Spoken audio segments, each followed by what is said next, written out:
afternoon, agents. This is Bill Correa with Knight, Schloss and Fleming, bringing to you a roundtable discussion with four of the most educated and experienced sales leaders in the senior market. We're lucky enough to be joined today by four of our partners in Integrity Marketing Group who are going to share with you their insights that they're getting from their team, from their agents, to help you be best prepared for AEP. So today we're lucky to be joined by this all-star cast of gentlemen. So each of you would like to introduce yourself, starting with Hunter. Hello, Hunter White here from Atlanta, our Woodstock office. I run our marketing division and recruit division, and excited to be here, Bill. All right, thanks, Hunter. Next, Ryan. Hey, Bill, it's Ryan Kimball, president of Agent Pipeline out of sunny West Virginia. So it's good to be here and appreciate the opportunity. Yeah. And speaking of sunshine, how about you, Brent? It's wonderful sunshine here in Nebraska. Brent Ehlers, Vice President of Sales with Premier Marketing. Glad to be here. All right, thank you. And last but certainly not least, Jeremy. Hey, Bill, thanks. Jeremy Pielemeyer with Elder Care here in Hot Springs. Again, like everyone else, thanks so much for having me. Yeah. Well, and for those of you, just give you a little backstory on how this all came together. You know, Jill and I talk a lot about the benefits of being an Integrity Marketing Group and how it has really helped us take a huge step forward over the last 2.5 to 3 years. And one of the things we consistently come back to is being able to share ideas and brainstorm with other folks who are working in the senior market, dealing with agents as we are, and helping to put us in a position where we're understanding what's working and what's not to really help make us better. So we're going to start off with the questions. Actually, we're going to start off with Jeremy. So Jeremy, first question for you. What surprised you the most about how your insurance agents, or really the insurance industry in general, has changed since COVID really became prevalent in the beginning of March?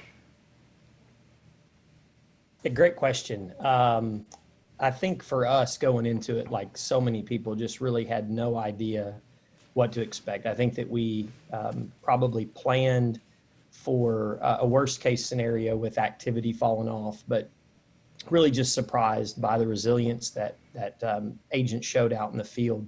I think that everyone really adapted, came to a spot where they had to still make a living, and look, the services that we're providing as agents to consumers out there are needed, and quite frankly, they're needed more now, probably than they ever have been. And some of the things that have changed that we've seen very quickly is the adoption of e-apps, electronic enrollments across different platforms, and agents just really kind of making lemonade with the lemons that they were given. Well, Jeremy, thanks for plugging our theme. I really appreciate you dropping that in there. Did Jill send you a text to make sure that you actually used that term at some point during the session today? Yeah, I got a list of things that I'm supposed to say. Okay, all right. Well, that's good that Jill gave you the required sound bites. Ryan, what are your thoughts on that? How do you think we're different than we were in March? Yeah, no, I mean, I would agree with what Jeremy said. I mean, their ability to adapt was important. I will say that there was a subset of agents out there that when COVID hit, and obviously it really depended on your region of the country, but when it hit, they felt like it was going to be a 1 week or maybe a 2 week shutdown and everything would come back to normal. We did see the agents who never stopped, that just kept going, whether that was through evolving and getting new marketing materials out or looking at new ways to meet with prospects. They did the best. And I think as we move into AEP, part of what I would say the planning phase is if you're locked in and you're just not stopping, you're giving yourself the best opportunity for success this fall. Yeah, and Ryan, that's a really good point. I mean, I can remember a number of times that March, April, and May period, specifically some of the conversations I was having with Brent, the experience that we were having in Pittsburgh and Western Pennsylvania was so different than what Brent was experiencing in Nebraska. But, Brent, you guys obviously have agents all across the country. What's your kind of take on, the thing that surprised you the most about how things have transpired since March? Well, I think that it's already been hit on, but the resilience of many agents was pretty powerful. We definitely I don't think there's any question. We saw something like what Ryan was saying, is that there were some agents that were thinking that maybe this is a week, 2 week thing to wait it out mentality. We were trying to promote that we don't know what's going to happen here. So we tried to make sure that everybody was on board with the e-apps and whatever else that they needed to be successful. And what we really saw was a lot more expediency after there was a lot more conversation around, hey, let's treat this like this is long term. Let's stay after it. And kudos to the agents that really were trying to plug away on a day-to-day basis, because the numbers proved out that there was a lot of success over that time period. Yeah, no, that's a good point. Hunter, down at the marketing center down in Atlanta, you have your team of recruiters talking to so many agents. It's unbelievable how many calls your folks are making on a daily basis. What was the feedback you were getting from your team, and what really surprised them in terms of the difference from their daily experience from fourth quarter and early first quarter to kind of how things have been since then? Sure. So first off, I have to say I'm a little disappointed. I thought we were going to all gang up on Jeremy and disagree with his statement. But jokes aside, I agree with what everybody's saying. The agents are very resilient. And, one thing I will say, Bill, before I jump into kind of what's changed from a recruiting perspective, is I was totally wrong about my assumptions with kind of the direction we were heading. I thought we'd see a significant decrease in our sales, and we've seen really quite the opposite, which has been pretty exciting across Integrity. Also, the last thing I'll say is that I think the consumer surprised me the most, really, is their willingness and their ability to adapt and be comfortable with telesales, not sitting across the table from their agents like many of them have in the past. Is what surprised me the most. I think not only have the agents adapted well, but the consumers have adapted well. And of course, with the pandemic, I think Medicare or health insurance is definitely on the forefront of their mind. In regards to recruiting, believe it or not, it was extremely hectic, and I won't bore you with the details. Transitioning, all of our recruiters, all 32 of them, from in office to working from home. But they did a great job, and we actually saw an increase in our recruiting numbers during the first 3 months, and things have kind of plateaued off. But I think the agents have been very receptive. I don't think we encountered very few that thought this was an opportunity to take a break. I think all of them were very motivated and wanted to continue to stay relevant, competitive in the space, and get contracted with the new competitive products. So. It exceeded my expectations. I certainly didn't expect things to continue in such a positive way. Yeah, no, and it's interesting, and you kind of talking about the surprises that we've seen from the agents. I can remember when we were on one of the Inspire podcast calls when we were all at work from home, and Sean Mike, who's the principal at Family First, who's one of our newer partners, talking about the lawn chair method, where his agents, in order to be able to still be writing business, were going to a house and putting a lawn chair, in front of somebody's house, and their clients were on the front porch, and the agent was sitting in the chair, 6 to 10 feet away, still talking about life insurance. So thinking about the things that agents are doing differently now than maybe they were doing before, one of the things that we've been talking about here is, let's say the vaccine comes out in January. Do you think the agents are going to roll back to the way they were doing business before? Or do you think that some of the things that the agents are doing now have changed the business forever? And we've got a new normal that's coming forward. Ryan, why don't we start with you? Yeah, I mean, it's interesting because the way agents advertise has adjusted some. We've seen advertising with little small bottles of hand sanitizers to the face masks to even like hand sanitize stations. So we've seen advertising change some. And it's been interesting too to travel. I mean, I've been in almost 10 states since this has happened. So it's funny, each state's going to be a little bit different. And obviously as an agent, where you are is going to ultimately depend on what you do for this enrollment season. A lot of states and a lot of even probably more rural areas of states, we see less adoption of masks. We see more people congregating together. And I would assume that we see obviously a lot of folks who are still meeting face to face. So I think to the question, has it changed forever? I think the way consumers shop and the way they buy it's probably evolved some, but the things that agents have done that have got them where they are now will continue to work. I think the agents who are successful in the next 6 months, 2 years, are the agents who see what they've done in the past and they grab a hold of things that still work and maybe magnify those things. And the things they see falling off, they kind of go ahead and break away from them as opposed to keep throwing money at them. And one of the big things we've seen, honestly, is direct mail. I mean, direct mail to drive leads has been surprisingly continued. We see continued success in it, and we see more and more agents investing money in it. Something that you would think would be more difficult because you can't take that card to the consumer's door maybe and knock on their door, but agents are still using it. Consumers are still shopping and buying that way. So it has changed. I think that the market will continue to evolve. This may have fast forwarded that change, but the things that have worked in the past will still work. It's just a matter of trying to magnify the ones that work the best. Yeah. So Brent, what do you think? Are we one magic vaccine about, going to pre-COVID sales strategies, or, what are your kind of thoughts on what your agent's behavior will be, once things are, kind of back to normal? Yeah, I think that we are creatures of habit. I think it's tough to change who we are, especially over time when we see the successes that we've had.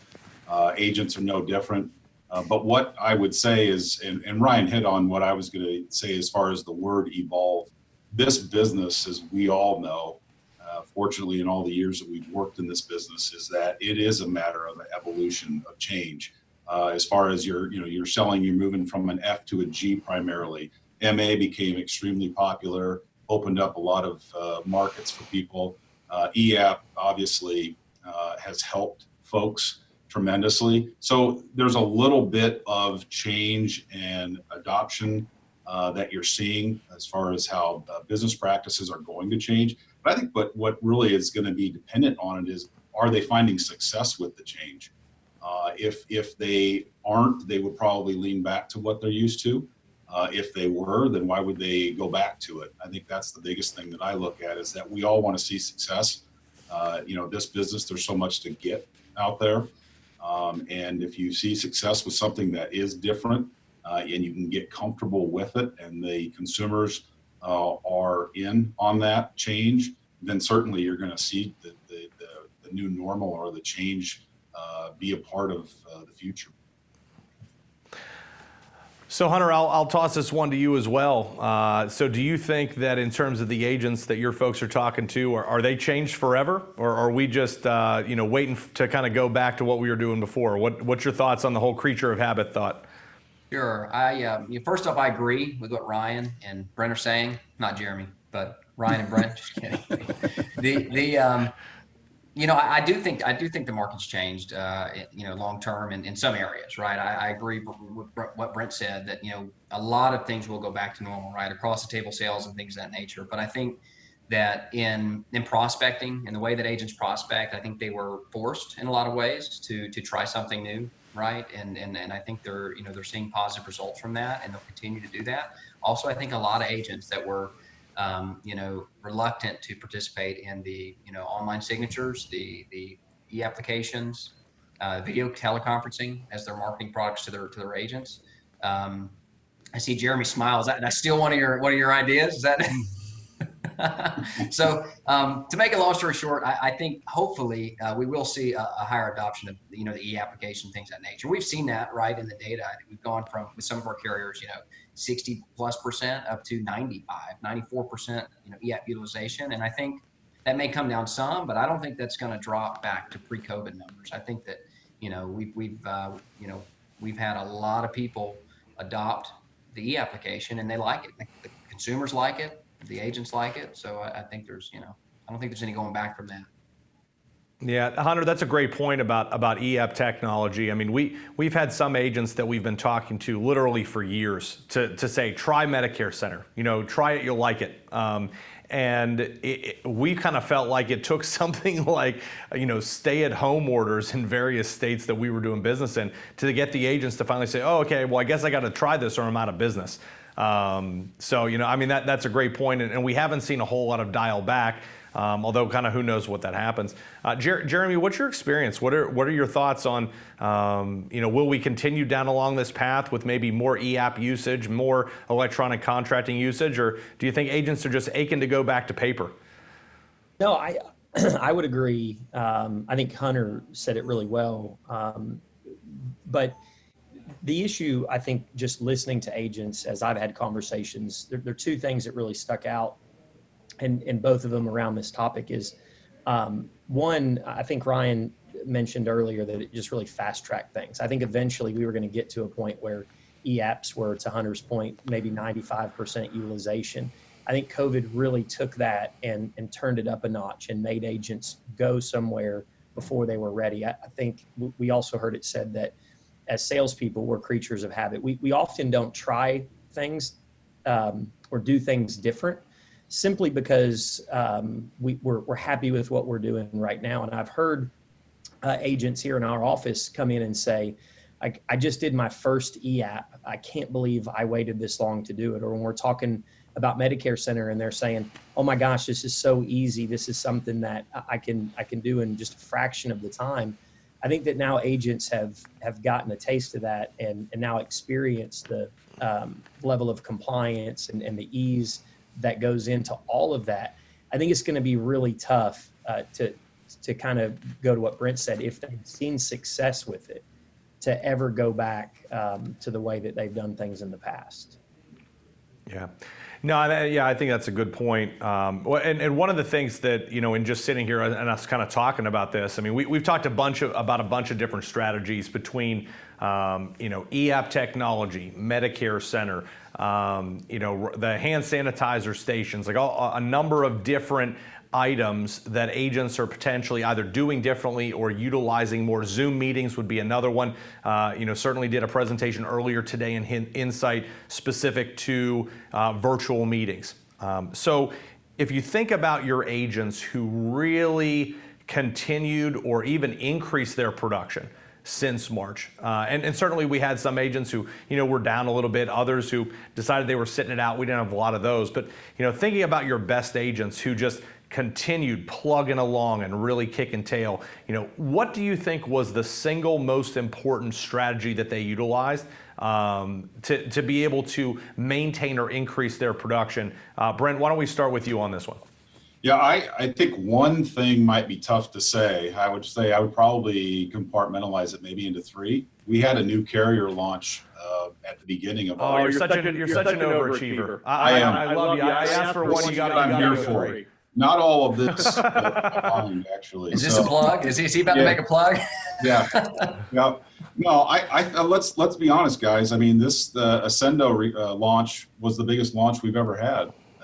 And I think so. I would say new carriers, new e-app learning was what we've all been talking about, right? And then I also think that, I think Ryan made a point of saying at the beginning of it is that we saw more agents get back to lead mailing, doing direct mailing and things like that.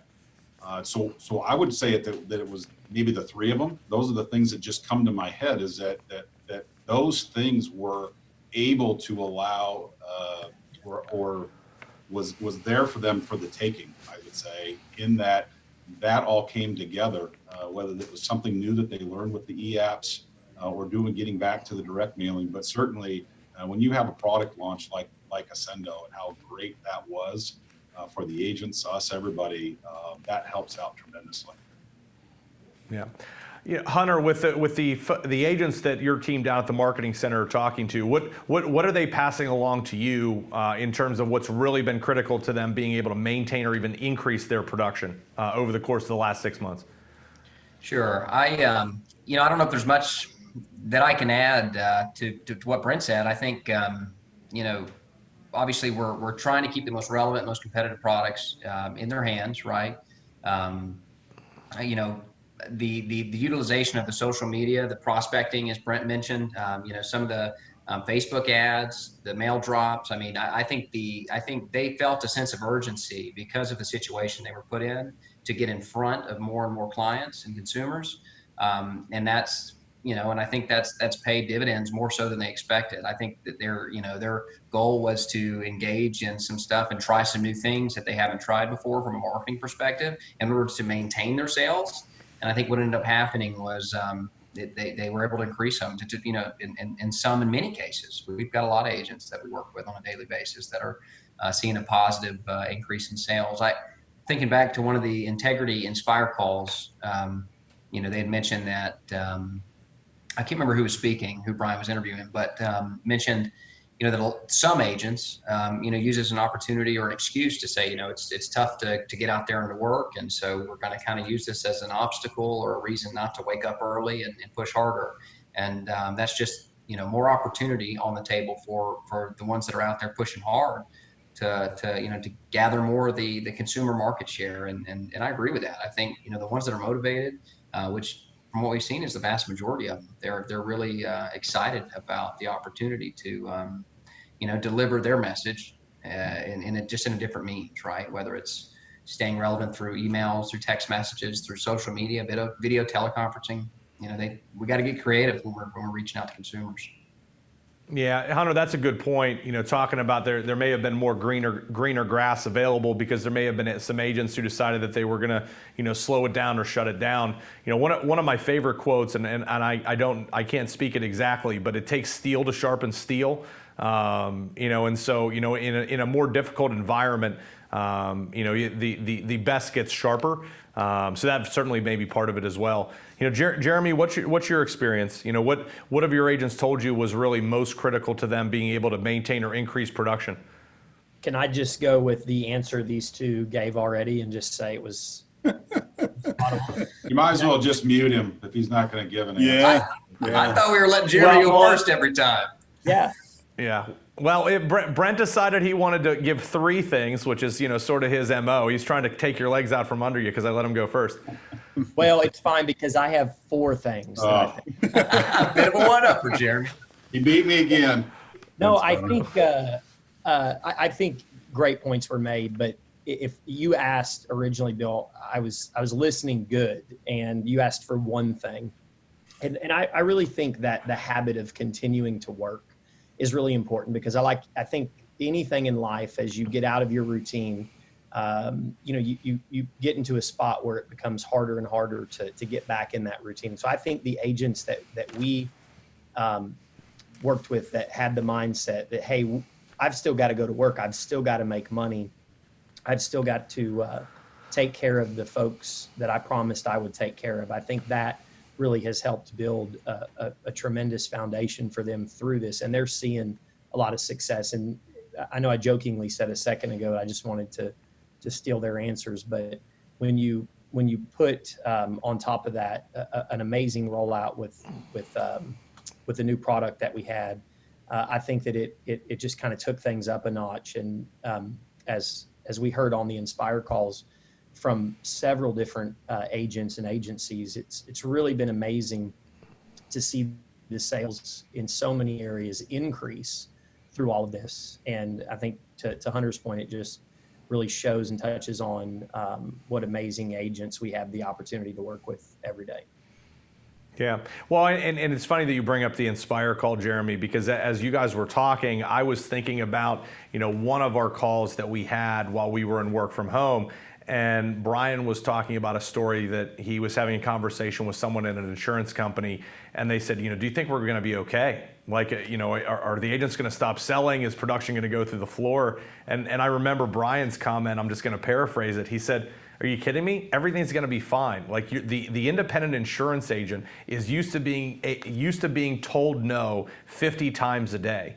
The people that are in this business are used to persevering through no all the time. So you just got to think about the character of the folks that you're dealing with. And that's what I was thinking about as you were talking about that, Jeremy, about that particular story. So Ryan, what are your thoughts? What do you think from what you've heard from your agents and the feedback you're getting from your sales team? What's that single biggest strategy that's helped agents really be good through this period of time? I would probably try to boil it down to just this one concept. And the concept is we have to meet the clients where they are. and ultimately adjust our sales process to where they are now. And that we have seniors and clients, I guess, and non-seniors in a position where some of them are hypersensitive to what's going on with COVID and what's going on just anywhere, and they're not leaving their house now. And then you have folks on the other end of the spectrum that are out. I know when I go to restaurants, you see a lot of older folks at restaurants that seem not to care, even at times don't even have masks on. So I think that as a sales professional, we have to be in a position where if we need to tackle and approach 25% of our customers telephonically, then we need to learn how to do that. We need to do a good job at being able to communicate over the phone and then walk them through their options. If at the end of the day, we used to do a lot of meetings at Panera, we would have customers come to Panera and talk them through their options, and that can't happen now, then we need to work on, meeting them on their front porch or meeting them in their driveway and being able to see them face to face, talk to them in a safe way. And I even think too, obviously we all have agents that we've either helped facilitate or they've been super successful at seminar sales. And for a period of time, that completely shut down. All those consumers who would come to that seminar still have a need. They are either turning 65, they have a change in health status, or for whatever reason, their insurance is changing and they need new options. So one, it's just trying to meet them where they are and make sure us as insurance agents, we aren't so locked into how we've sold in the past that we become our own worst enemy when it comes to future sales. So I know it's not one thing, but it's kind of, I guess, maybe a concept more than anything else. Yeah, Brent and I know, and I have talked about this a lot just on a one-to-one basis, but yeah, Ryan, that concept of meeting the consumer where they are, I think that ties really nicely into the next question. Then there's been a few of us who've talked a lot about dual special needs plans and how that seems to have been the area of our business that's been most impacted by kind of the changes in the way agents have done business. So Ryan, I'm just going to come right back to you and start, because certainly between you and Bobby and the rest of your team at Agent Pipeline, you guys do as much, if not more, dual SNP business than anybody. What from the agents that are still being able to be successful, working with the Medicaid consumer to generate D-SNP, what do you think has really been the difference for them specific to that segment that's been able to help them persevere and still generate sales out of that community? Yeah, it's a great question. And I think if we look at that customer base and what we saw with COVID is that one took the biggest hit because it's such a community-based product and a community-based relationship building activity for those in the D-SNP space. And when all of that shut down, or at least slowed down greatly, we saw agents do a few things. One, we saw more telephonic sales than we've seen in the past in the D-SNP space.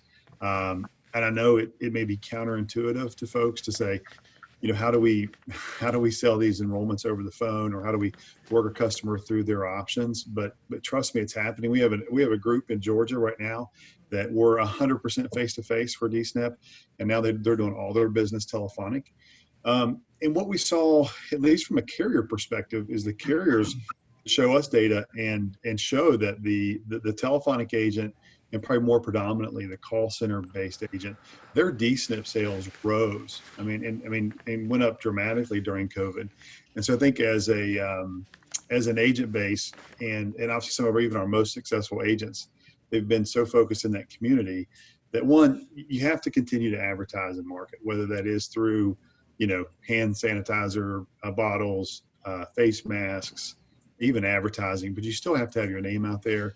But trying to drive that consumer to a telephonic engagement.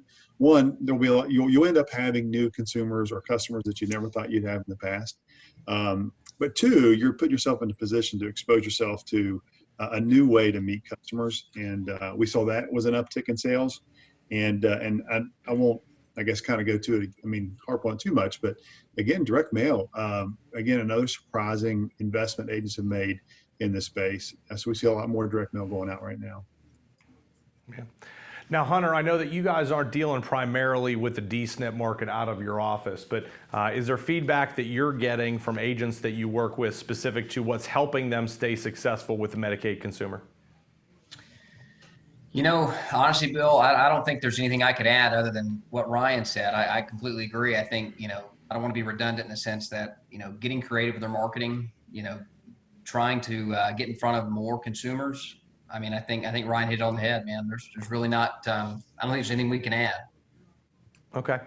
Jeremy, I know that you hate agreeing with Ryan, so I'm sure that you've got some different feedback for us specific to the Medicaid consumer. Where are you coming in on this one?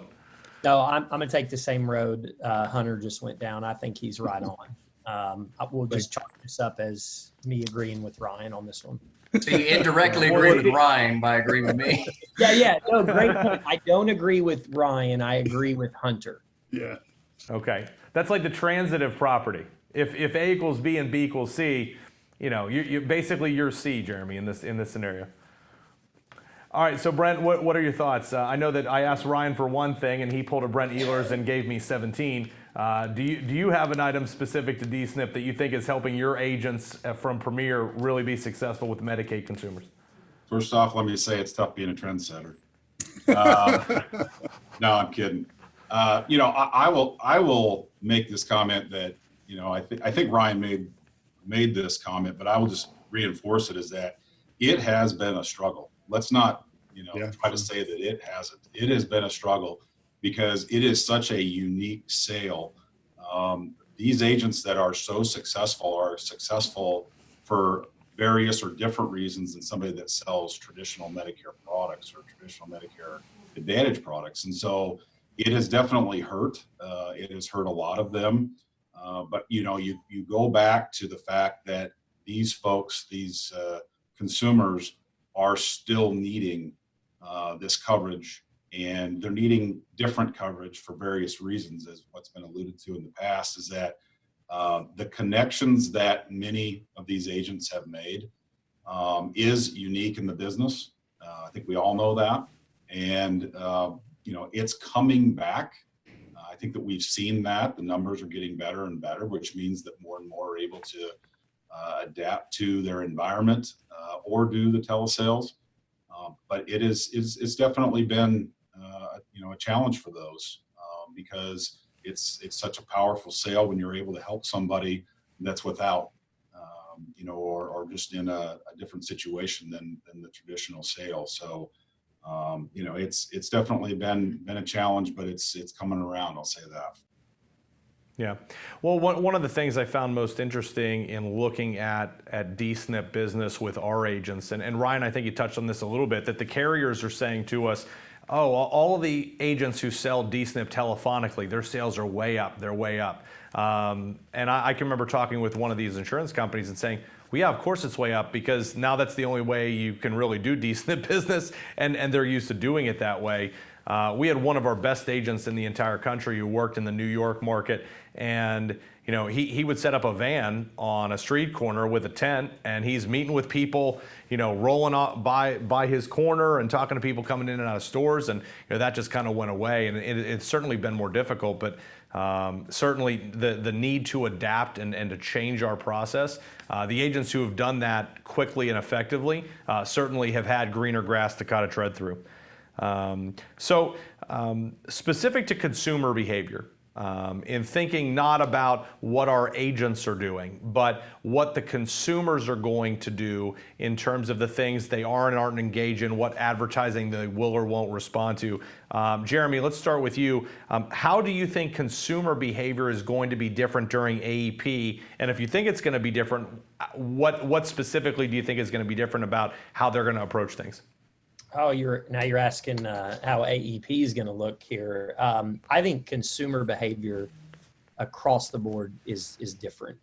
The way that just the way that my family has bought and is buying things, whether it's just basic stuff like the grocery store or big things like Amazon. I know that for our household, we've really changed the way we're ordering, and really everything comes to our front door now, or everything comes through the telephone. So I don't know how AEP is going to look. I think that's the $1 million question for everybody. But I definitely think that from a consumer perspective, this level of comfort and ease of doing business over the phone is going to I think is going to change everything. And I'll go back to Medicare Center and the ease and ability that gives agents to be able to do things, I think really changes things. I mean, when you look at the introduction of this program versus the timing of COVID, it's really fantastic. And I think I think consumers are happier and more comfortable with doing things virtually or over the phone than they ever have been in the past. Okay. So Ryan, talking consumers now, how do you think consumer behavior is going to be different this year? You know, it's interesting, and I would totally disagree with what Jeremy said.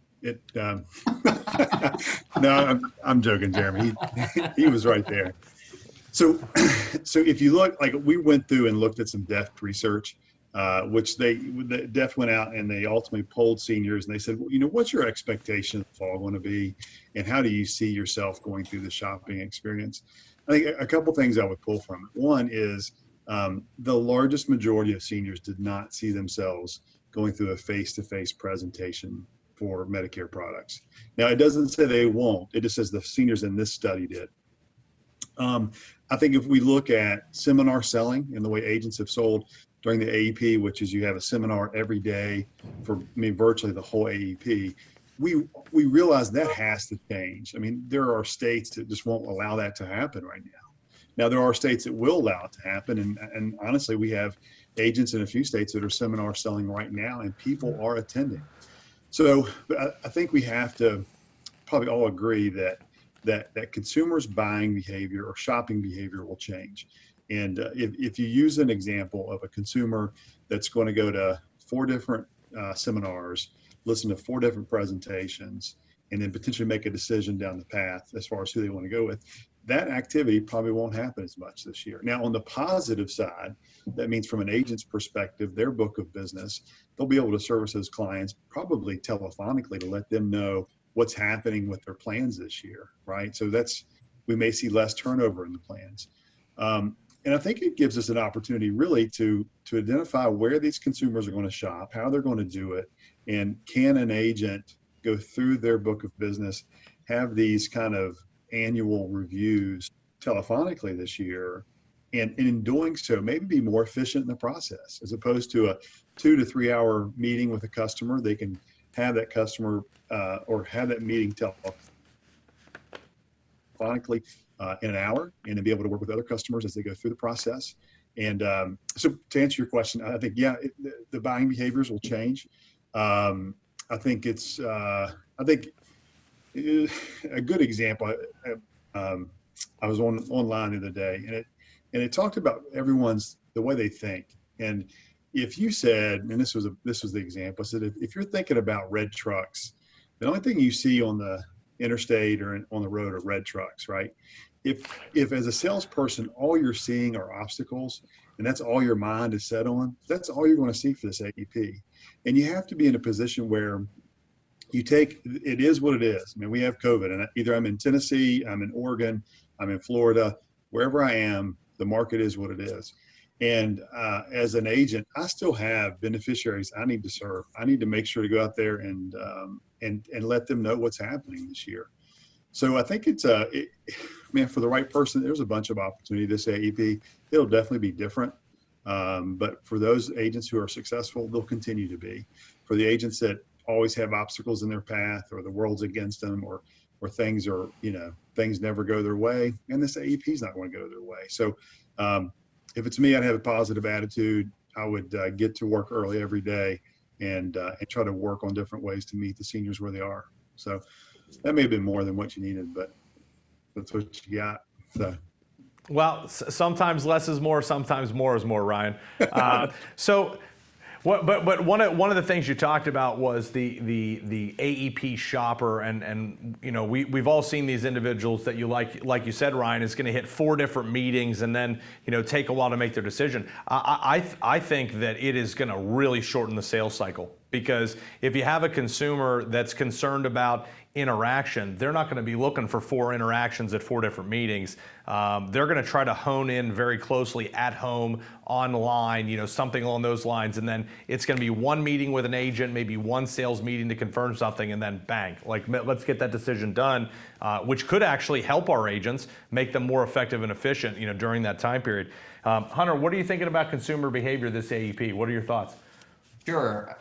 So I think it's hard to predict, but I agree with 2 things that Ryan and Jeremy said. Number one, I think taking advantage of annual reviews, right? Reaching out to your consumer base, your client base, and talking to them about annual reviews. I think they're going to be more efficient. I think you're spot on, Ryan. From a time perspective, and I think Jeremy's comment of consumers being more comfortable with their willingness to purchase insurance over the phone or discuss it and educate themselves over the phone with the agent base. And so I completely agree with that. I think during this AEP, the relationship's going to be key. If you've got an existing client base, I think you're going to have to work them probably more persistent than you have in the past. You're going to have more time to do it, like Ryan said.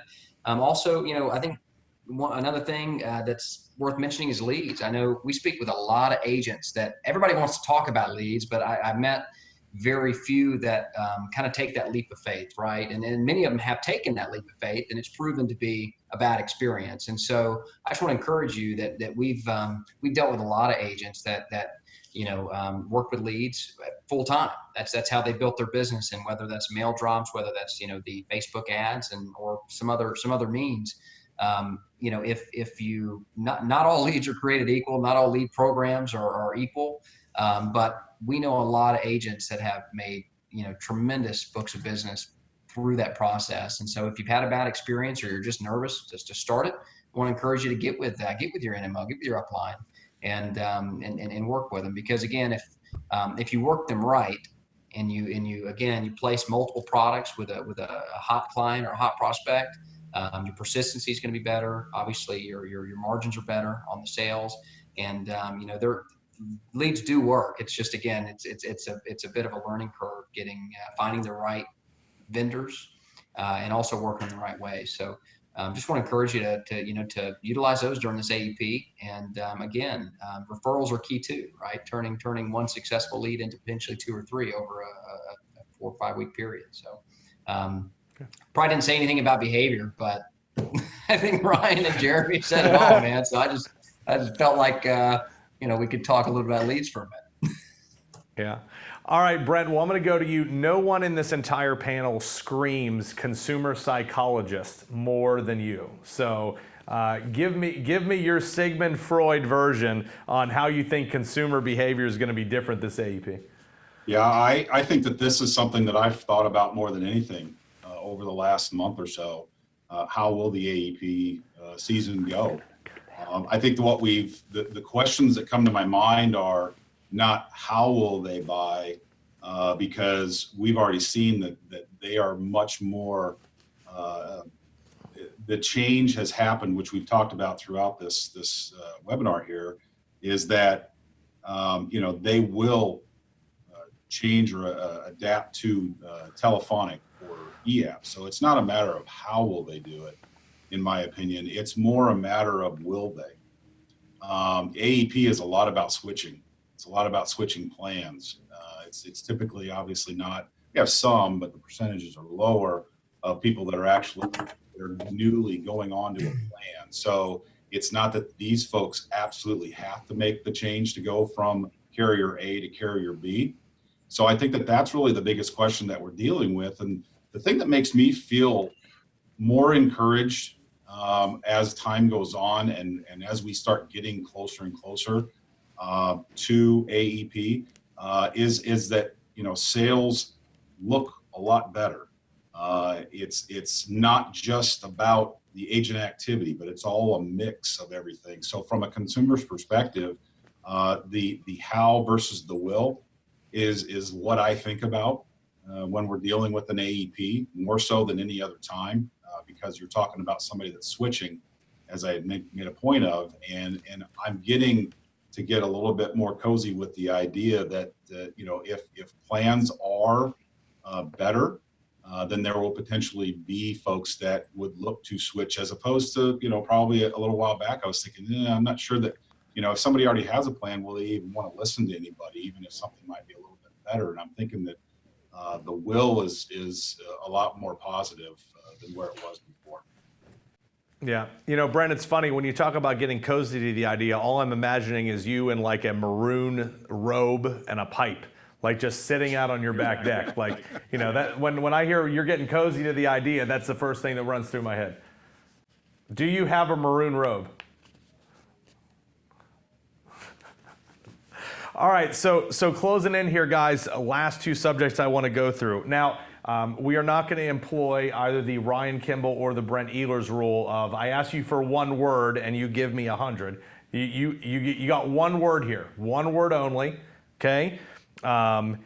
With one word, Ryan, heading into AEP, what do you think will be the difference between success and failure for our senior market agents?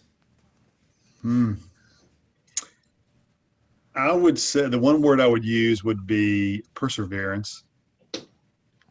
Perseverance. I like it. Hunter White, one word. What's the difference You're gonna between come to success me. or failure this AEP? I was going to say persistency, man. As soon as you started pronouncing perseverance, it's like, oh, you got to be kidding me. Yeah, I can't change it. It's persistency, man. It's just that's gosh. If they say no, pick up the phone, call another. Just be persistent. Well, see, when I thought you were talking about persistency, Hunter, I thought you were talking about making sure that we don't lose any clients because it may be harder to get new clients during AEP. That's where I was going with persistency. Well, yeah, no, the persistency of your business is important too. Don't service your clients so they don't leave. All right. So, Mr. Wordsmith, Brent Ehlers, one word for the difference between success and failure for our senior market agents this AEP. I love persistency, dang it. I will say that it's being adaptive, so adaptive. Okay, very good, adaptive. And Jeremy Pielemeyer, you have the best hair out of the group. What are your flowing locks telling you is the one word that's going to be the difference between success or failure? I was watching Hunter over there when you said that, and I think he was a little bit angry, actually. No, hey, in the pre-meeting, I admitted you've got it going on, Jeremy. I'm coming to see your hairstylist as soon as this all blows over. I think for me, it's hustle. It's just it's getting out there and doing what we do, and that's what Ryan said was amazing. Ryan, that's twice I'm agreeing with you. This mindset that if you see obstacles, there's going to be obstacles, and I think that when we look at a level of success, it's like this mindset that nothing gets in your way. You have a goal. It's to write X amount. It's to do whatever it takes to help service your book. And COVID, snow, Brent's cold, wearing a parka to work. None of that matters. You've got to just get up and hustle every day. Jeremy, sorry to interrupt you, but why does he get 30 words and we only get one? Is that just me that's a little frustrated with that? It's his hair, so he can do whatever he wants. Yeah, that's true. That's right. So we've got perseverance, persistency, adaptive, and hustle. Those are four great keywords for any line of business, but certainly great for what we're talking about for our agents being successful during AEP. So we're gonna last question. We're gonna flip off of the insurance talk. I know that all of us are very excited about the NFL season starting here in the very near future. So Hunter White, who's lifting the Lombardi Trophy? Hopefully in February, assuming the season rolls straight through. Who do you think is going to win it this year? Man, you're asking the wrong guy. Anybody who knows me knows I know literally nothing about football, but I did talk with Anthony and Chris this morning. So they gave me a scripted response, and they told I'm literally reading it off my book right now, just so you know. So from what Chris and AC say, they think it's going to be the Chiefs. They look prime. Oh, Wow. I don't know what that means. I don't even know what that means, but that's what they said. no back-to-back. All right, so Brent, I got to go to you. Hunter's calling for the Chiefs. What are you agreeing with that, or are you going a different direction? Well, the Chiefs are favored. They won last year. I don't see a back-to-back thing happen. Something's going to happen to them. They're going to stumble. I'm a huge Cowboy fan. Sorry, but I am. But I have no faith in them, so I'm not going to say them. I'm going to go Russell Wilson and the Seahawks. How about that? Okay. All right, very good. Are they doing that with or without Antonio Brown? Does he sign there? No, he's. I don't think he's going to make it. Yeah, I don't think so either. I think he's finally too crazy for even the NFL teams to sign. Jeremy Pielemeyer, who is your Super Bowl champion? I know less about football than zero, but I do know that when I'm around Chris, he always talks about sports. And so if he says the Chiefs, I'm going to go with him. I don't want to bet against him and what he says. So I spent zero time researching this question. So. Okay. Well, I talk to Chris Colwich all the time, and I'm inclined to disagree with him on just about everything other than Medicare. So I've got my own pick here in a second. Ryan Kimball, who's your Super Bowl champion? I would, being from West Virginia, we're more of a college football following town or following state. I would say, though, I'll pick a dark horse, right? So I want to go with TB and the Tampa Bay Bucks this year. Ooh. Oh, that Ryan, that hurts. That honestly makes me want to vomit just thinking about Tom Brady hoisting another one of those trophies. To all of our agents in New England, we love you. We love supporting you, but we can't stand Tom Brady. So I'll leave you with the fact that Big Ben is healthy. The Pittsburgh Steelers have their best defense maybe in 15 years. It will be Big Ben, slimmer, trimmer, and ready to roll, hoisting that trophy. Gentlemen, I can't tell you how much I appreciate you joining. Not only you guys great friends and great partners, but experts in the field. I love trading ideas with you. Thank you so much for taking this time with us. We really appreciate it. Couldn't tell you how much. All right. Thanks, Bill. Appreciate it, Bill. Thank you. Appreciate you having us, Bill. All right. Thank you, gentlemen.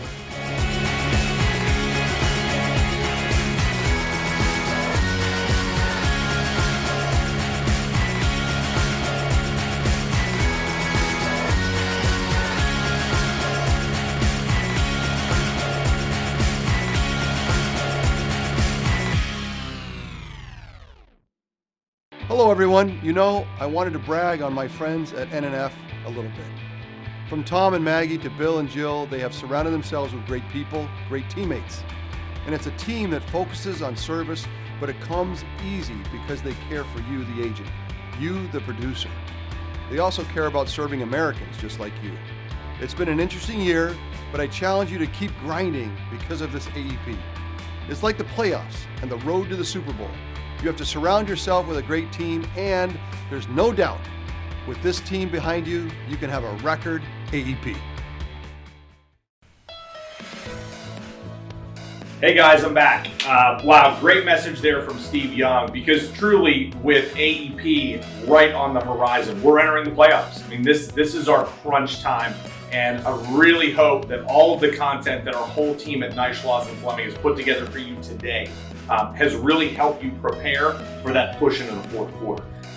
So next, I'm going to like to introduce Brian Adams, who's the CEO of Integrity Marketing Group, a great friend, a great leader, who's really going to talk through what we've got on the horizon for us here with the fourth quarter coming up. One of the most different and exciting AEPs I think that we've ever seen. And I hope that you've had a tremendous day with us here at Insight. So now, ladies and gentlemen, Brian Adams. Well, hey, thanks, Bill. Really appreciate that incredible introduction. On behalf of everybody at Integrity Marketing Group, I just want to tell you thank you for all that you guys do to make this such an incredible industry. Integrity Marketing Group is a large partnership collected of a lot of other agencies that have come together to see how good we can become. And our real sole purpose is to really help Americans plan for one of the toughest days of their life. And what that means to us is when someone is sitting in the hospital, they just found out that they had heart attack, cancer, stroke, or COVID, or some major life event, we want to have a health insurance product such as Medicare Advantage or Medicare Supplement in that family's home to take care of that need. Or when someone goes into a nursing home, we want to have a long-term care or short-term care product to take care of that need. Or at the end of life, when somebody is grieving a loved one and is down at a funeral home, we want to have a life insurance product to take care of the financial aspects of what they need at that time. or upon retirement. We want that to be a good time in their life and not a difficult time. And so we want to have wealth planning products such as annuities. And so at Integrity Marketing Group, we're so excited to partner with all of you and everyone in Neislosh and Fleming to make sure that Americans have these important planning products. Our values could not be more aligned than they are with Neislosh and Fleming. In fact, you have some of the best people in the entire industry at Neislosh and Fleming, with Tom and Maggie Fleming, with Bill Correa, with Jill Henderson, with Josh Smith, Robert Turnbull, Justin McBee, Bill Kaufman, and the entire service team led by Christine and that entire team. You have some of the most dedicated and focused and passionate people working with you every single day. And at Integrity, it's exciting for us to be able to come alongside of them and provide you with everything you need to be successful this AEP. In fact, we have invested and prepared for this AEP like none other, and rolling out our new Medicare Center with a lot of new technology benefits to make your job even easier than ever before.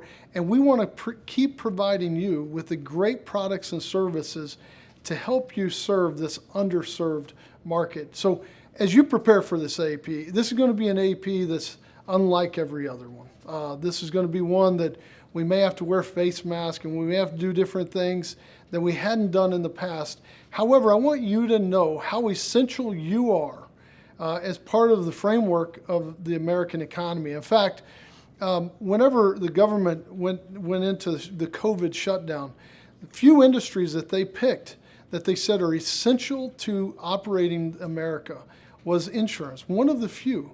And so I just want you to be thinking about how impactful you are to the families that you will serve and how essential you are in making sure that they have these important planning products to take care of what will be one of the most difficult days of their life and someday in the future. And so really, as you get ready to go out and serve your clients, whether it's new clients or existing clients, just remember that you are an essential worker and that these people cannot get access to these products without you. And so thank you for all that you do. And on behalf of everybody at Neislosh and Fleming and Integrity Marketing Group, we are incredibly honored to come alongside of you to make sure that you have everything you need to be successful as you go and serve others. So thank you very much for all you do.